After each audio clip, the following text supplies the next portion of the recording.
ആഴമില്ലാത്ത പ്രണയം ചെറുപ്രകോപനങ്ങൾ പിന്നെ കൊന്നു തീർക്കുക. സമാനമായ വാർത്ത കോഴിക്കോടുമുണ്ട്. കോഴിക്കോട് എരഞ്ഞിപ്പാലത്ത് ലോഡ്ജിൽ യുവതിയെ കൊലപ്പെടുത്തിയ കേസിൽ ഒടുക്കം പ്രതി പിടിയിൽ.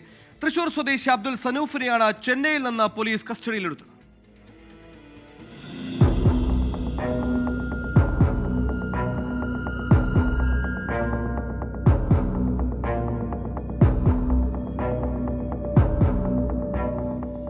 കഴിഞ്ഞ ചൊവ്വാഴ്ചയാണ് മലപ്പുറം വെട്ടത്തൂർ സ്വദേശിയായ ഫസീലയെ കോഴിക്കോട് എരഞ്ഞിപ്പാലത്തെ ലോഡ്ജിൽ മരിച്ച നിലയിൽ കണ്ടെത്തിയത്.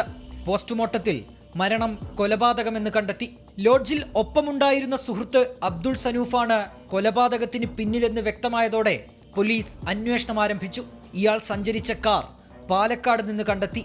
പ്രതിക്കായി ലുക്കൌട്ട് നോട്ടീസും പുറത്തിറക്കി. അബ്ദുൾ സനൂഫ് ബംഗളൂരുവിലുണ്ടെന്നറിഞ്ഞ് പോലീസ് എത്തുമ്പോഴേക്കും ഇയാൾ അവിടെ നിന്ന് മുങ്ങിയിരുന്നു.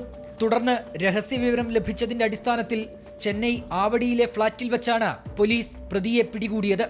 വേഷപ്രച്ഛന്നനായി ഫ്ളാറ്റിൽ ഒളിച്ചു കഴിയുകയായിരുന്നു അബ്ദുൾ സനൂഫ്. ഇയാളുമായി പോലീസ് സംഘം കേരളത്തിലേക്ക് പുറപ്പെട്ടു. മുൻവൈരാഗ്യമാണ് കൊലപാതകത്തിന് പിന്നിലെന്നാണ് പോലീസിന്റെ പ്രാഥമിക നിഗമനം. കൃത്യം ചെയ്യാൻ മറ്റാരുടെയെങ്കിലും സഹായം ലഭിച്ചോ എന്നതടക്കം പ്രതിയെ കൂടുതൽ ചോദ്യം ചെയ്യുന്നതിലൂടെ വ്യക്തമാകും. 24 കോഴിക്കോട്.